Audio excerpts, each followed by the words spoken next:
This guys with W pare. Ano?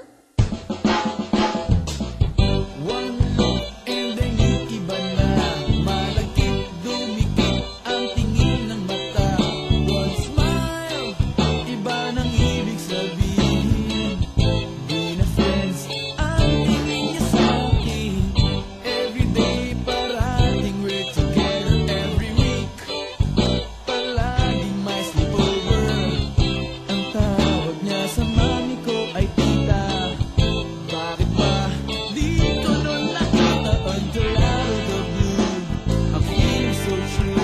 Bigla na sinabi sa akin na this guy is in love with you, pare.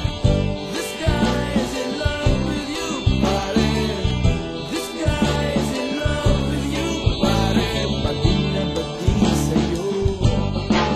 Di na ako makasagot ng telepono. Palagi niyang kinakausap ang